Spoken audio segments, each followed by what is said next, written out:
시청자 여러분 안녕하십니까, 이영풍TV입니다.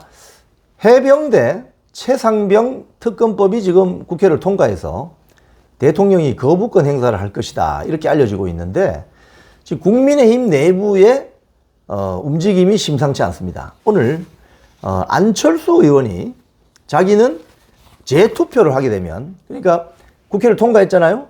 이 통과될 때는 안철수 의원이 없었어요. 통과됐잖아요. 대통령이 거부권 행사합니다. 그럼 다시 이게 국회로 오죠? 그때는 무기명 투표가 되는데 안철수 의원이 공개적으로 대놓고 다시 투표하게 되면 자기는 찬성하겠다, 이렇게 입장을 밝혀가지고 좀 주변에 놀라움을 주고 있는데 내용 한번 살펴보겠습니다. 안철수 의원이 이날 페이스북에요, 이렇게 썼습니다. 최상병 특검법에 찬성한다는 내 입장에는 변함이 없다. 자식 둔 아버지로서 나의 정치적 유불리보다는 역사에 부끄럽지 않은 길이 무엇인지만을 생각하겠다.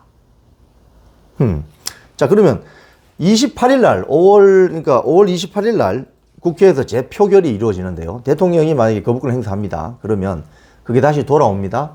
5월 28일 제22대 국회가 되는 거죠, 그때는. 거기에서 찬성표를 던지겠다고 선언한 거예요. 자, 그런데 여기 이제 배경 설명을 해놨습니다. 안철수 의원이. 국방과 안보는 보수의 핵심 가치. 최상병 사망은 젊은 나이에 우리 군인이 국가를 위해 일하다가 소중한 생명을 잃은 사건으로 진상을 규명하고 합당한 예우를 하는 것이 품격 있는 국가의 도리일 것이다. 말은 그럴듯합니다. 네. 그런데 이제 이 안철수 의원은 그동안 최상병 특검에 나는 찬성한다라고 입장을 밝혀왔고요. 당일 이제 그 민주당 주도로 최상병 특검법이 국회를 통과할 때는 그 현장이 없었어요. 현장이 없었어요. 그래서, 불참했어요. 표결에는 불참했어요. 그래서, 이때 이제 안철수 의원은 뭐라고 했냐면은, 민주당이 일방적으로 국회 의사 일정을 변경을 하고 야당이 강행 처리한다는 그런 방식에는 동의하지 않는다는 의미에서 투표를 안 했다. 그래서 본회의장을 퇴장했던 것이다, 이렇게 또 해명을 했다고 합니다. 물론, 이런 말도 했네요. 모처럼 여야 협치 분위기가 조성이 되었는데, 하루 만에 걷어차고 나가는 이런 어떤 민주당을 봤을 때는 내가 투표할 수 없었다. 자, 이렇게 이야기했다고 합니다. 자, 그런데요.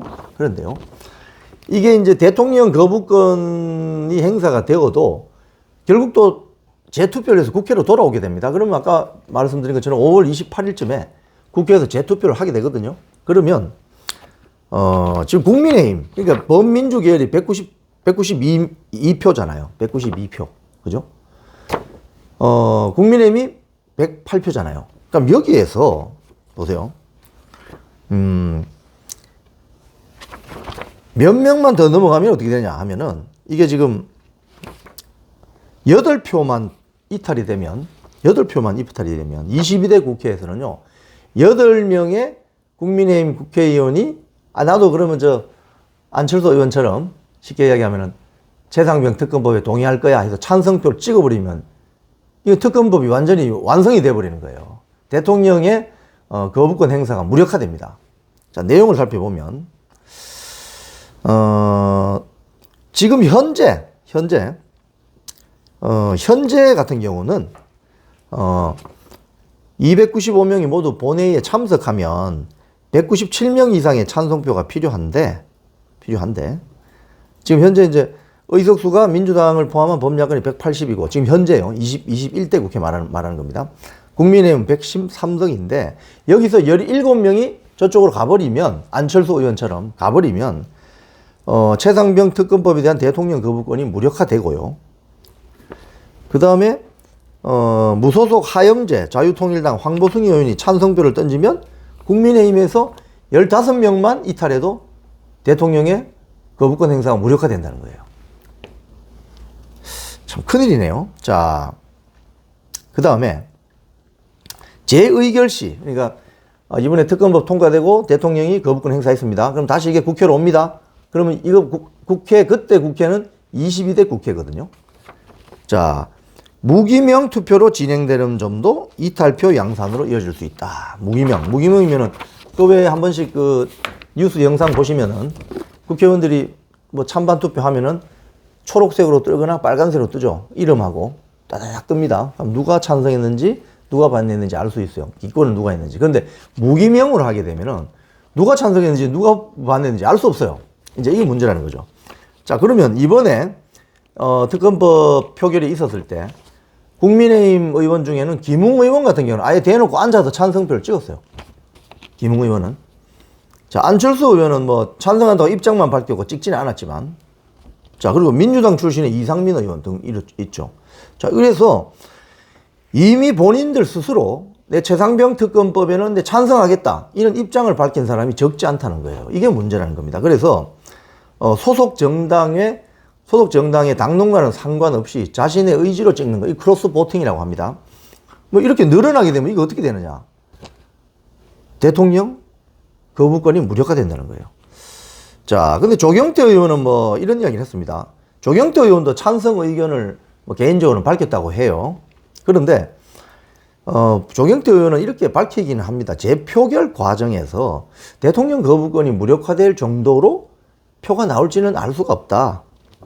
현재 이제 그 이유는 민주당이 독주하는 어떤 이런 모습을 보여주고 있기 때문에 거기에 대한 거부감이 있어서 국민의힘 의원들이 그렇게 많지는 않을 것이다. 이렇게 이제 전망을 합니다. 당론을 따르겠다. 뭐 이런 전망을 합니다. 그런데 이게 이제 22대 국회로 넘어가면 이 결과를 알 수가 없어요. 왜냐하면 지금 국민의힘의 의석수는 108석. 반대로 저쪽 범민주 계열은 192석이죠. 192석. 참. 그러면 8표만 넘어가 버리면 끝나는 거예요. 자, 지금 8표 넘어갈 수가 있습니다. 안철수 의원. 안철수 의원 뭐 하더라도 이 8명의 국민의힘의 어떤 의원들이 무기명으로 하니까 누가 누군지 모르니까 8표가 넘어가 버리면은 이 최상병 특검법은 대통령 거부권을 무력화할 수 있는 사태가 벌어지게 됩니다. 아, 참. 또 여기 보면은 이번에 초선으로 당선된 사람들 있지 않습니까? 뭐 저기 서울 도봉에 있는 김재섭 씨라든지 한지아 씨라든지 뭐 이런 당선인들이 최상병 특검법에 찬성한 뭐 의사를 표결한 표한 적이 있기 때문에 찬성표를 던지게 되면은 8표가 만들어질 수 있다는 거예요. 그런데 여기서 제가 수차례 말씀드린 것처럼 지금 현재 최상병 사건에 대해서는 경찰이 과실치사 부분에 대해서 수사를 하고 있고요. 공수처는 수사 외압 부분에 대해서 수사를 하고 있어요.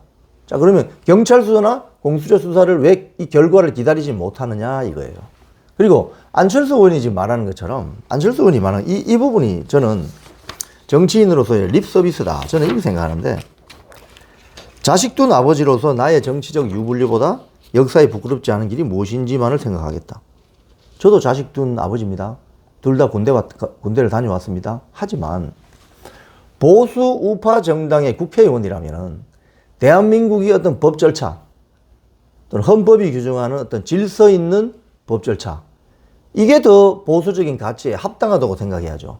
물론 표를 좀 더 얻기 위해서 인기를 좀 더 받기 위해서 언론의 스포트라이트에 더 받기 위해서 이 최상병 사망 사건은 국민적인 공분을 불러일으키는 아주 폭발력 있는 소재임에는 틀림이 없습니다. 그래서 대부분 많은 정치인들은 이런 사건이 터지면 뭐 경찰 수사나 공수처 수사 결과를 기다려보자고 잘 말하지 않을 가능성이 있죠.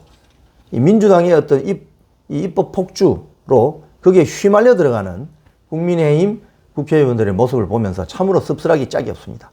지금까지 이영풍TV였습니다.